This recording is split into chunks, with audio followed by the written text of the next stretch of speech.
क्या हुआ है, बार बार मुझे बोलना भी अच्छा नहीं लगता है, लेकिन मैंने अपनी इज्जत दांव पे लगा के, अपना करियर दांव पे लगा के आप सबके सामने आई हूँ और ये बात बोली हूँ ताकि सिर्फ मेरे साथ जो हुआ वो तो हुआ है, लेकिन और किसी के साथ ऐसा ना हो।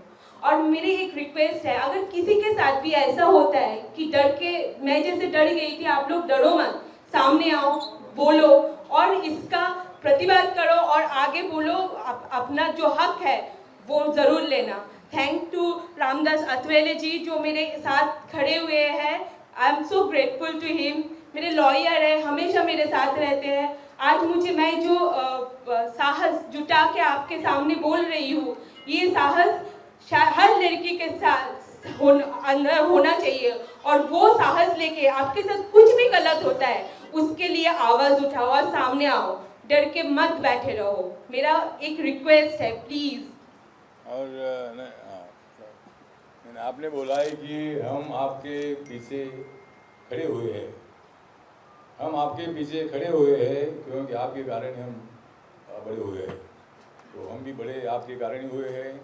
और जो सवाल किसको पूछना है, मुझे या पायल को, आप पूछिए।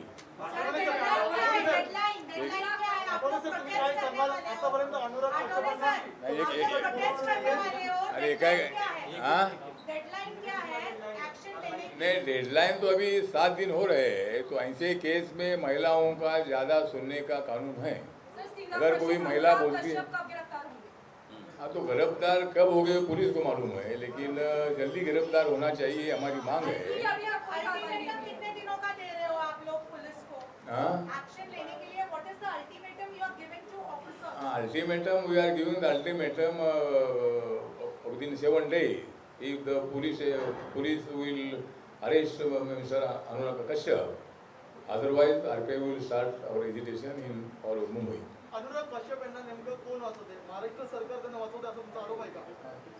नाही, अनुराग कश्यपला कोण वाचवते वगैरे असं काय आमचा आरोप नाही आहे, पण एवढा वेळ लागू नये. आमचं म्हणणं असं आहे की कुठल्याही महिलेवर असा बलात्कार झाला आणि तिनं कंप्लेंट केली, 2-3 दिवसामध्ये आरोपीला तो कुठे पळून गेला तरी त्याला ताबडतोब पकडण्याची पद्धती म्हणा किंवा तेवढी पोलिसांमध्ये हिंमत असते. पण या प्रकरणामध्ये 7 दिवस होत आले तरी सुद्धा अजूनही मॅजिस्ट्रेट समोर स्टेटमेंट पाहायचं काही घेतलं नाही आहे आणि अद्याप अनुराग कश्यपला अटक केलेली नाही. त्यामुळे थोडा वेळ जातोय असं आमचं म्हणणं आहे आणि म्हणून आपण अनिल देशमुख यांच्याशी बोलणार आहे. आणि कुणावर अन्याय करण्याची भूमिका आमची अजिबात नाही, अनुराग कश्यपवर अन्याय करण्याची भूमिका आमची अजिबात नाही. पण अनुराग कश्यप दोषी असेल आणि ज्या अर्थी पायल घोषने कंप्लेंट केलेली आहे त्या अर्थी तो दोषी आहेत आणि त्यांच्यावर कारवाई होणं अत्यंत आवश्यक आहे. मुलाकात करेंगे इस विषय को लेकर? अभी हाँ, मुलाकात नहीं, अगर सरकार आपकी बातें नहीं मानेगी या अनुराग कश्यप को, हाँ तो मतलब अनिल देशमुख जी को पार्टी का डिपुटेशन हमारे अविनाश महते जी के नेतृत्व में मिलेगा और मैं भी एक पत्र दे दूंगा. और पुलिस थोड़ी सी बहुत स्लो इंक्वायरी कर रही है, यहाँ किसी की बाजू लेने का विषय नहीं है. पायल ने जब अपनी इज्जत दाव पे रखकर जब कंप्लेंट की है तो वो सही कंप्लेंट है, ऐसा हमारा मानना है. और इसीलिए अनुराग कश्यप जी पर कार्रवाई होनी चाहिए. तो एक डेपुटेशन हमारा 1-2 दिन में अनिल देशमुख जी को मिलेगा, उनको मेमोरेंडम देंगे, उसमें पायल की सुरक्षा की मांग की जाएगी और सुरक्षा नहीं मिलेगी और उसका कुछ उल्टा सीधा होता है तो उसके लिए महाराष्ट्र सरकार जिम्मेदार होगी. इसी तरह का हमारा आरोप होगा. तो इसी तरह मतलब अनिल देशमुख जी को 2 दिन के अंदर मिलेगी. सर, क्या पायल के बयान पे भरोसा नहीं है पुलिस को, इसलिए मजिस्ट्रेट के सामने उसका बयान रिकॉर्ड किया जा रहा है, ऐसा लगता है आपको? नहीं, मुझे लगता है कि पुलिस को भरोसा होता है, लेकिन ऐसे केस में मजिस्ट्रेट के सामने भी इसका स्टेटमेंट होता है. आज लेटर दिले, हाँ, आज लेटर दिया है. ये हमारे सातपुते जी इनके एडवोकेट है, वकील है और ये भी मतलब वहाँ पूरा काम देख रहे हैं. तो मुझे लगता है कि मजिस्ट्रेट के सामने भी स्टेटमेंट होना चाहिए, लेकिन ज़्यादा देर हो रही है. अनुराग कश्यप जी मुंबई में हैं, वो कोई भाग कर नहीं गए हैं. अगर वो मुंबई में है तो उनको जल्दी मतलब अभी तक उनको स्टेटमेंट के लेने के लिए बुलाना चाहिए था, लेकिन अभी तक पुलिस ने नहीं बुलाया है. तो पुलिस क्यों देर कर रही है, ये मेरा पुलिस को सवाल है. सर, क्या पुलिस पर पॉलिटिकल प्रेशर है? अभी पुलिस पर पॉलिटिकल प्रेशर है क्या नहीं मालूम नहीं है, लेकिन अभी जब हमारी सरकार आएगी तब हमको मालूम होगा. आठवले साहेब, एक वेगळा प्रश्न. आठवले साहेब, काल संजय राऊत आणि देवेंद्र फडणवीसांची भेट झाली.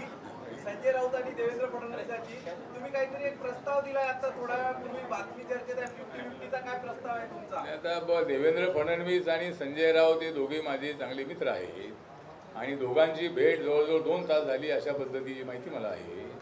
पण दोघे म्हणतायत की आमची चर्चा पॉलिटिकल झालेली नाही आहे. ती पॉलिटिकल हो की नाही हो, पण माझं शिवसेनेला नम्र निवेदन आहे की माननीय बाळासाहेब ठाकरे यांचं स्वप्न साकार करायचं असेल तर पुन्हा एकदा शिवशक्ती भीमशक्ती एकत्र आली पाहिजे आणि भाजप शिवसेना आणि RPI आपण एकत्र आलं पाहिजे. त्यामुळं काँग्रेस आणि राष्ट्रवादीच्या सरकारचा पाठिंबा शिवसेनेने काढावा आणि BJP सोबत RPI सोबत यावं अशा पद्धतीचं आमचं त्यांना नम्र विनंती आहे. आणि जर कदाचित त्याच्यामध्ये दोघांची काही चर्चा झाली मला माहीत नाही आहे, पण चर्चा काही हो, पण पुन्हा चर्चा सुरू व्हावी अशा पद्धतीची माझी इच्छा आहे. तो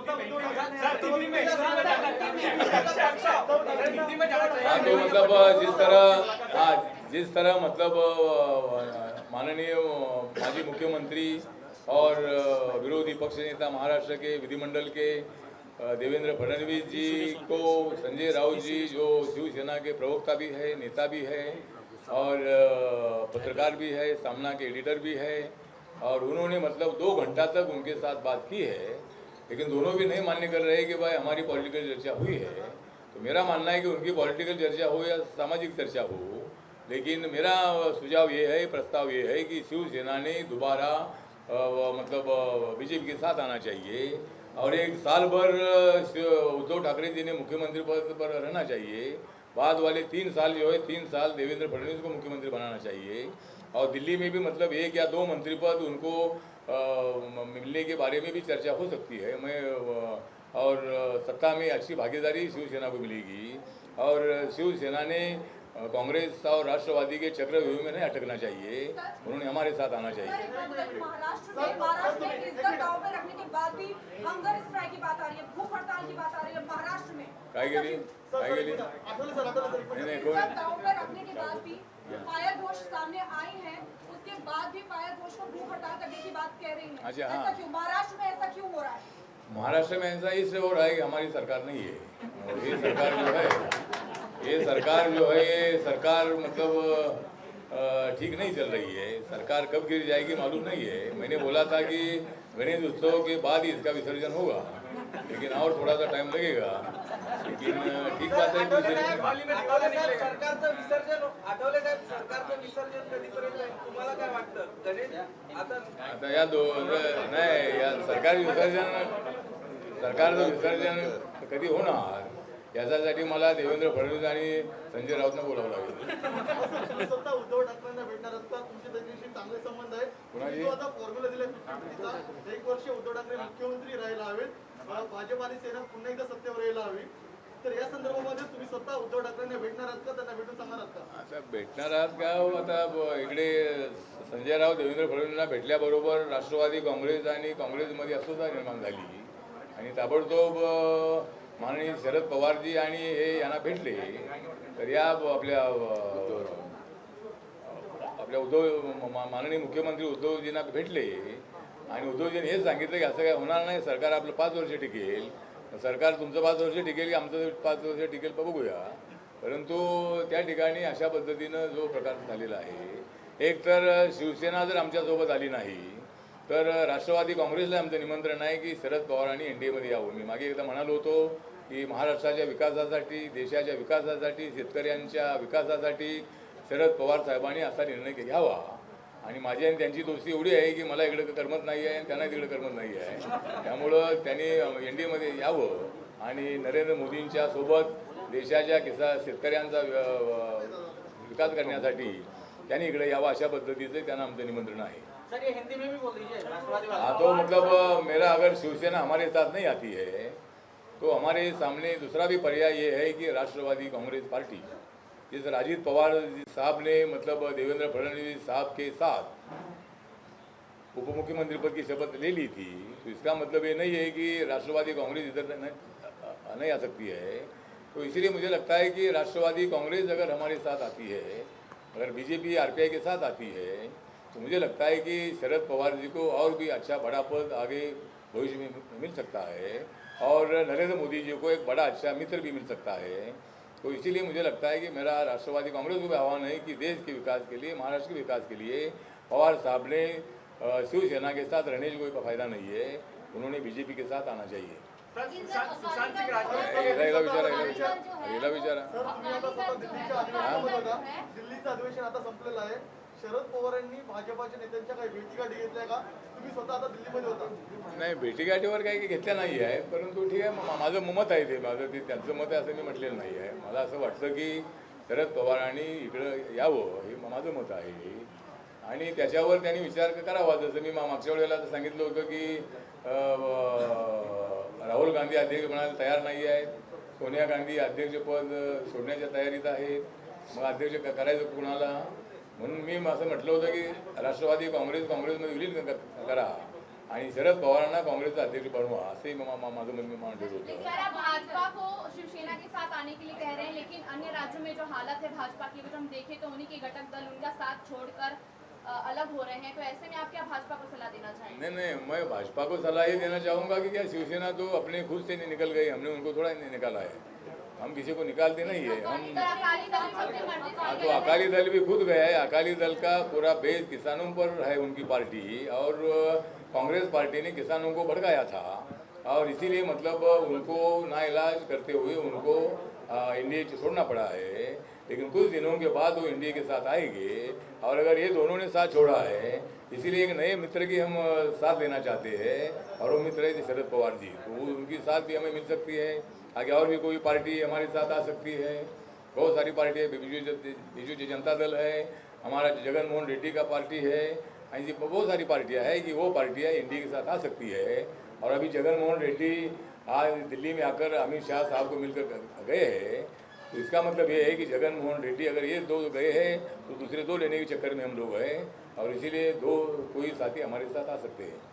सर, क्या पायल घोष मामले में अभी तक मुंबई पुलिस ने अरेस्ट नहीं किया है अनुराग कश्यप को, जैसे मांग कर रहे हैं, तो क्या ये आप चाहेंगे कि ये मामला सीबीआई को दिया जाए? अभी ये मामला सीबीआई को अभी तक देने की मांग नहीं है. अभी मुंबई पुलिस क्या करते देखते हैं. अगर मुंबई पुलिस को कोई यश आया नहीं, जिस तरह हमने दिशा सालियन के मृत्यु की इंक्वायरी सीबीआई द्वारा करने की मांग हमने की है कि दिशा सालियन के घर में उसी दिन पार्टी थी और वो पार्टी के टाइम पर कैसे आत्महत्या कर सकती है. उनके पास कोई सुसाइड नोट नहीं है, आत्महत्या का कोई पत्र उनके पास नहीं है, तो उनके घर में पार्टी उन्होंने बुलाई है, तो वो कैसा जम मार कर मर सकती है. तो इसीलिए उनको किसी ने वहाँ फेंका होगा 14 माले से, ऐसी हमें शंका है. लेकिन मुंबई पुलिस ने फौरन ही उनका मतलब बॉडी देखा, वो बॉडी में पूरे कपड़े भी नहीं थे, तो इसका मतलब उनके ऊपर अत्याचार करके उनकी बॉडी ऊपर से फेंकी होगी, ना कि अपनी बदनामी ना हो.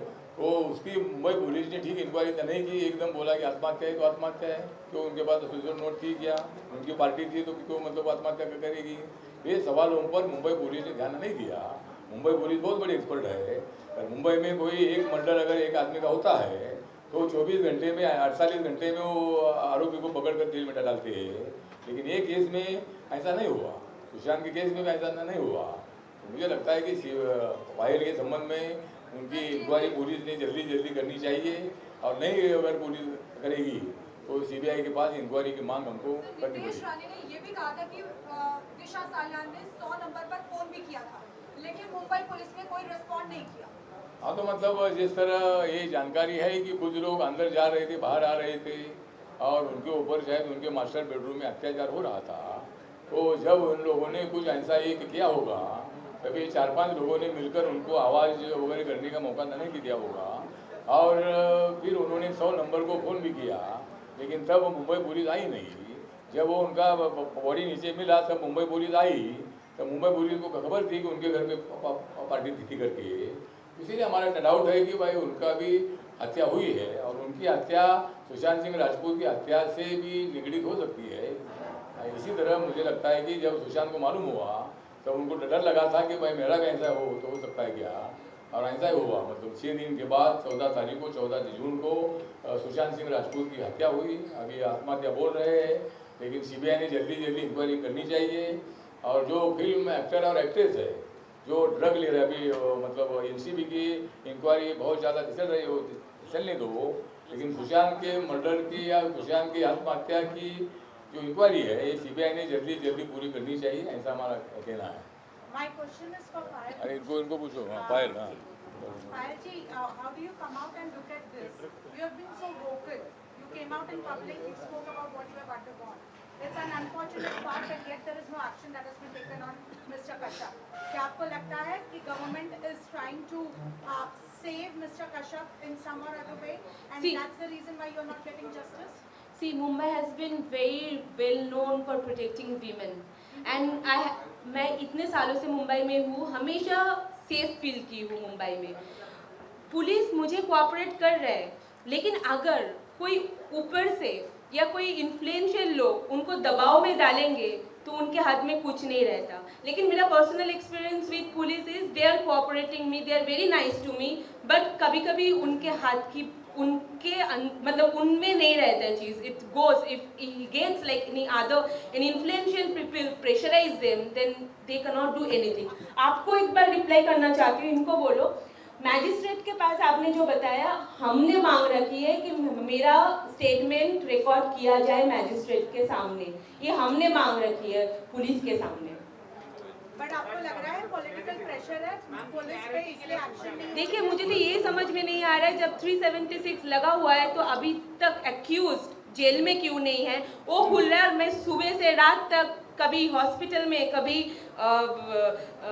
पुलिस स्टेशन में, कभी इधर कभी उधर क्वेश्चनिंग, सब कुछ मेरे साथ हो रहा है, लेकिन जो एक्यूज है वो आराम से घर पे बैठा हुआ है। और पता उनको शायद ये भी फील होगा कि मेरे साथ लोग हैं जो ये चीज़, वो कुछ दिन भौंकेगी, कुछ दिन बोलेगी, कुछ भी होगा, फिर कल हम दबा देंगे, तो चुपचाप वो आराम से बैठे हुए हैं। होम मिनिस्टर अनिल देशमुख को मिलना चाह रही हैं आप? क्योंकि हाँ, एक्शन नहीं हुआ अब तक। हाँ जी, वो मेरे जो लॉयर है वो हम लोग डिसाइड करेंगे, और आगे भी क्या करना है वो हम लोग सोच रहे हैं, आगे कैसे जाना है, इनसे बात कीजिए। इनका पायल जी का स्टेटमेंट मैजिस्ट्रेट के सामने अंडर सेक्शन 164 दर्ज किया जाने वाला है। हमने रिक्वेस्ट किया था 2 दिन पहले पुलिस को, तो उन्होंने सैटरडे को शायद उसका लेटर जारी किया है, आज कोर्ट में पहुंचा है और उनकी तारीख तय होगी आज। इनको कब मैजिस्ट्रेट के सामने जाके इनका बयान दर्ज करना है। हम अभी 22 तारीख को हमने एफआईआर दर्ज की थी बलात्कार की, और उसके बाद दूसरे दिन पंचनामा वगैरह सब इन्वेस्टिगेशन चालू हुआ। लेकिन हमने शुरुआती तौर पे मैंने कहा था कि हम पुलिस को सिर्फ 7 दिन का टाइम देंगे, 7 दिन का समय सफिशिएंट होता है पुलिस को इन्वेस्टिगेशन करने के लिए और आरोपी को गिरफ्तार करने के लिए। हम लगातार मांग कर रहे हैं। अभी 3-4 दिन जब एफआईआर हुआ उसके 3-4 दिन के बाद हम तब तक चुप रह बैठे हैं, लेकिन अभी समय खत्म हो गया, 7 दिन हो गया, आज 6वां दिन है, कल 7वां दिन है। हमने पुलिस को बोला था, लगातार बोल रहे हैं कि उसको गिरफ्तार करो, पायल की जिंदगी खतरे में है। उन्होंने ट्वीट किया था कुछ दिन पहले, ट्वीट के जरिए उन्होंने कहा था कि अगर मेरी बॉडी लटकी जाती है तो उसको आत्महत्या नहीं माना जाए, उसको खून माना जाए, ऐसा कहा था। यानी कि उसको इतना डर लग रहा है बाहर घूमने के लिए। मैं भी उनके साथ घूमता हूँ, मेरी भी जान को खतरा है, ऐसा उन्होंने कहा था बीच में। मैं भी फील कर रहा हूँ। मेरे बॉडीगार्ड लेके आया हुआ, पर्सनल बॉडीगार्ड। अगर सरकार अभी हमारी मांग एक्सेप्ट करके देती है तो हम बाहर निकल सकते हैं, जो भी कानूनी कार्रवाई है हम कर सकते हैं। पुलिस सही तरह से इन्वेस्टिगेशन नहीं करेगी तो मैं बॉम्बे हाईकोर्ट जाऊंगा, प्रॉपर डायरेक्शन ले लूंगा इन्वेस्टिगेशन के लिए। नहीं तो हमारे पास दूसरा जो ऑप्शन है, दूसरा सीबीआई के पास इंक्वायरी के लिए, वो भी हम जा सकते हैं। सर जी ने, आठवले साहब ने अभी तो थोड़ी देर पहले बोला, हमें थोड़ा वेट करना चाहिए कि पुलिस क्या कर रही है, थोड़ा समय देना चाहिए, क्योंकि 6 दिन हुआ है, थोड़ा एक सफिशिएंट रिजनेबल टाइम हम उनको देंगे तो उसके बाद पता चलेगा पुलिस क्या कर रही है। हम ये चाहते हैं कि जल्द से जल्द आरोपी को गिरफ्तार करके जेल में डालना चाहिए। जैसा पायल जी ने थोड़ी देर पहले कहा था कि मैं करें जुटाकर, यानी कि मैं धैर्य जुटाकर अभी सामने आई हूँ, मेरा करियर दाव पे लगा है। शायद इसके बाद उनका करियर का क्या होगा उसे उनको भी पता नहीं। ये सब दाव पे लगा कर वो आगे आई है। उन्होंने एफआईआर दर्ज किया है। एक बड़ी हस्ती है फिल्म इंडस्ट्री की, अनुराग कश्यप बड़े डायरेक्टर है, बड़े निर्माता है, और उन्होंने ये इनके साथ जो कुकर्म किया है उसके बारे में उनकी जो आज हिम्मत हुई है, उनकी जो आवाज 5 साल से दबाई गई थी, तो आज आवाज बाहर निकली है। तो आज इस आवाज को बुलंद होना चाहिए। और उन्होंने आह्वान किया था सारी महिलाओं को कि जो भी सारी महिला है जो मीटू मूवमेंट के बाद जब जाग गई थी, जिनके साथ अच्छा अत्याचार हुआ था, तो सामने आ रही थी। लेकिन ये पुलिस का ऐसा बर्ताव या ऐसी असफलता ये पुलिस केस में अगर मिलती है तो कोई भी महिला सामने नहीं आएगी, क्योंकि उनको मालूम है एक तो उनकी शिकायत दर्ज नहीं की जाएगी। अगर शिकायत दर्ज भी हुई तो पुलिस उसमें गिरफ्तारी नहीं करेगी। अगर गिरफ्तार भी किए तो सबूत नहीं जुटा पाएंगे। बाद में एक केस को आरोपी को क्लीन चिट मिलता है, समरी रिपोर्ट भी यानी बी क्लासिफिकेशन या सी क्लासिफिकेशन कोर्ट में फाइल होता है, आरोपी बेदिक्कत निकल जाता है और उसके खिलाफ कोई एक्शन होती नहीं। तो ये काम होता है पुलिस एजेंसी का कि जब कोई शिकायतकर्ता महिला सामने आए उसको सही तरह से उसके रिस्पेक्ट के साथ उसके साथ बात करें, उसकी शिकायत दर्ज करें। आप मीडिया कर्मियों ने सब हमारे मित्र हैं, आपने देखा होगा पहले दिन जब पुलिस थाने ओशीवाला थाने में हम गए थे, उस तरह उस दिन पुलिस कैसे बर्ताव कर रही थी। इतने रात को 2 बजे तक हमको बिठा के रखा। उस दिन भी हमको हरेसमेंट हुआ था। यहाँ पर वर्सोवा में हमारी शिकायत दर्ज हुई। उसके दूसरे दिन तीसरे दिन दोपहर को 3 बजे से लेकर रात को 11 बजे तक यानी कि 7 घंटा अस्पताल में इनको बिठाया गया। वो उस दिन काफी नहीं हुआ तो दूसरे दिन उनको फिर से बुलाया, फिर 7 घंटा बिठा के रखा। तो मेडिकल टेस्ट के लिए एक महिला को ये हैरेसमेंट है। एक तो उसकी शिकायत कोई लेता नहीं, शिकायत लेने के लिए पुलिस स्टेशन जाओ, अपनी इज्जत को दाव पे लगा के जाने के बाद वो शिकायत दर्ज होती है, फिर अस्पताल में जाना पड़ता है, उसको मेडिकल एग्जामिनेशन फेस करना पड़ता है। और वो भी एक दिन नहीं, 2 दिन नहीं, 3 दिन, 2 दिन के बाद फिर से इनको कल शायद कल बुलाए इनको, कल उनको 7 घंटा बैठाएंगे। तो ये कहाँ का न्याय है? फिर ये कहाँ का हरासमेंट है? मैंने दूसरे भी अस्पताल में मैंने बहुत सारे क्रिमिनल ट्रायल चला है, दूसरे अस्पतालों में भी मेडिकल होता है। एक दिन में जो जांच करके जो विक्टिम होती है उनको एक सुखद अनुभव होना चाहिए, वहाँ पर एक अच्छा फील होना चाहिए, कंफर्ट लेवल फील होना चाहिए। तो ये हरासमेंट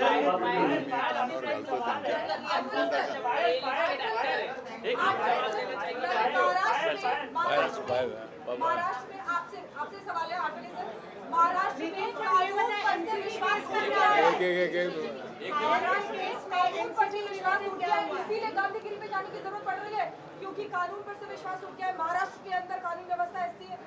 मतलब महाराष्ट्र में जिस तरह सुशांत सिंह राजपूत के प्रकरण से ऐसा लग रहा है कि भाई कानून से हमारा विश्वास उठ रहा है। कानून तो है, बाबा साहब अम्बेडकर जी ने संविधान दिया है और संविधान के मुताबिक हम लोग काम करना चाहते हैं। सरकार का कोई भी हो, सरकार ने पुलिस ने जो वर्दी पहनी है तो पुलिस ने वर्दी का अपमान नहीं करना चाहिए। कोई भी ऊपर से दबाव लाएगा तो भी उन्होंने इसका नहीं मानना चाहिए।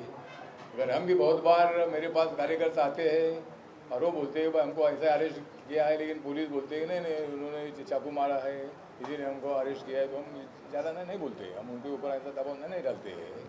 तो सरकार ने भी दबाव नहीं डालना चाहिए या किसी ने भी दबाव नहीं डालना चाहिए। जिस तरह भी मैंने मांग किया था कि जो ड्रग लेने वाली जो फिल्म एक्ट्रेस और एक्ट्रेस है तो खाली फिल्म एक्ट्रेस के नाम आ रहे हैं, फिल्म अभिनेता के नाम नहीं आ रहे हैं। बाकी अभी करण जौहर का नाम आया है, लेकिन उनके ऊपर हम ऐसा अन्याय होगा ऐसा हम नहीं चाहते हैं। लेकिन करण जौहर की पार्टी में अगर ड्रग का यूज हुआ होगा, अगर वो एनसीबी के पास जानकारी होगी तो एनसीबी किसको छोड़ने वाली तो नहीं है, चाहे वो कोई भी पकड़ा आदमी हो। तो अभी भी एक निर्माता को शायद पूरी एनसीबी ने पकड़ा है और मैंने मांग किया है कि जो ड्रग पिएगा, जो ड्रग लाएगा, जो ड्रग पिएगा, जो ड्रग मतलब बेचेगा, तो ऐसे लोगों पर, ऐसे फिल्म एक्टर और एक्ट्रेस पर फिल्म में काम नहीं देना चाहिए। हम सभी निर्माताओं को मांग करते हैं, डायरेक्टर को मांग करते हैं कि ऐसा ड्रग लेने वालों को फिल्म में काम नहीं मिलना चाहिए। तो अगली पीढ़ी सुधर जाएगी, अगली जो फिल्म एक्ट्रेस सुधर जाएगी कि अगर हम ड्रग लेंगे तो हमको काम नहीं मिलेगा। तो ये मेरी मांग है कि, और सरकार ने भी मतलब अभी ये तो काम किसको देना है वो तो उनका अधिकार है, लेकिन अगर ऐसा काम उनको देंगे तो उसका फिल्म का शूटिंग जो है बंद करने का काम मेरे पार्टी कार्यकर्ता करेंगे। ऐसे लोगों को काम नहीं देना चाहिए, ऐसा हमारा मांग है। हमने देखा जैसे कंगना रनावत पे जैसे ही अत्याचार होने लगा उनका ऑफिस तोड़ा, आप उनके लिए खड़े रहे, आज आप पायल घोष के लिए खड़े रहे। उत्तर प्रदेश में एक दलित महिला के साथ उनका रेप करके उनकी जीभ काट दी, क्या आप उनके लिए खड़े रहोगे? हाँ, तो मतलब जहाँ दलित पर अन्याय होता है तो मेरे जहाँ कार्यकर्ता पूरे देश भर में है, जहाँ भी महिला पर अन्याय हो या किसी भी आदमी पर अन्याय हो, मेरी पार्टी दलित की पार्टी नहीं है, मेरी पार्टी सब जाति धर्म की पार्टी है। आप जैसे और मैं भी खड़ा रहूंगा, जो मतलब मेरे पार्टी के कार्यकर्ता। आप मिलने जाओगे वो लड़की को? हाँ। वो लड़की को मिलने जाओगे क्योंकि आप कंगना रनावत से मिले, आप पायल घोष से हाँ तो मिले। ठीक है, मैं उनको भी मिलूंगा। मैं जहाँ जहाँ अन्याय होता है वहाँ मैं जाता हूँ, और ऐसा अन्याय होता है तो जिन्होंने अन्याय किया है उनको पकड़ने की मांग मैं करता हूँ, उनको मैं जेल में डालते हैं। तो हमारी भूमिका हमेशा न्याय की रहती है, अन्याय की भूमिका हमारी नहीं रहती है। अच्छा पायल, आपसे एक सवाल है, क्या अभी तक आपने कोई थ्रेट रिसीव किया है, किसी का धमकी भरा फोन आया या कुछ आया? देखिए, एक तो मैं no I am not taking calls because there are many innumerable calls are coming which are not saved in on my phone, so I am not taking calls. लेकिन एज सच मैंने जो बाहर से फील किया, जो मेरे दोस्त, जो उनके करीबी लोग हैं, जो मेरे भी दोस्त हैं, उन लोगों ने मुझे बार बार बोला है पायल घर से अकेले नहीं निकलना, नीचे तक तुम नहीं जाओगे अकेले, और बहुत केयरफुल रहना है क्योंकि you know what kind of people they are a kind of mafia gang. And every time even my dad said कि तुम कलकत्ता चले आओ। मैंने बोला नहीं, बॉम्बे बहुत अच्छे हैं और मेरे साथ रामदास जी जैसे लोग हैं, वो हमें सुरक्षा प्रदान करेंगे और मेरे साथ खड़े हैं, और मुझे इसको लड़ना है, मुझे भागना नहीं है। कई सारे फिल्म एक्टर्स ने देखिए, तपसी मैं किसी का नाम नहीं लेना चाहती हूँ, कोई भी एक्ट्रेस है जो उसे सपोर्ट कर रहे हैं नहीं कर रहे, उनका पर्सनल थिंग है, शायद उनके साथ कुछ नहीं हुआ होगा, लेकिन मेरे साथ जो हुआ है मैं वो एक्सपीरियंस आपके सामने रखी हूँ। जो मेरे साथ हुआ, जो मैं इतने सालों से अपने आप अंदर लड़ रही थी जिस चीज़ से, उसको मैं सामने रखी। शायद उनके साथ कुछ नहीं होगा, बहुत अच्छी बात है, वो मुझे जानते भी नहीं, वो उनके फ्रेंड है, वो फ्रेंड को सपोर्ट करेंगे कि मुझे सपोर्ट करेंगे, ये उनका कोई दोष नहीं है, ये हो ही सकता है। That's very much cool. Thank you. चला, थैंक यू। सगळ्यांचा आभार माना।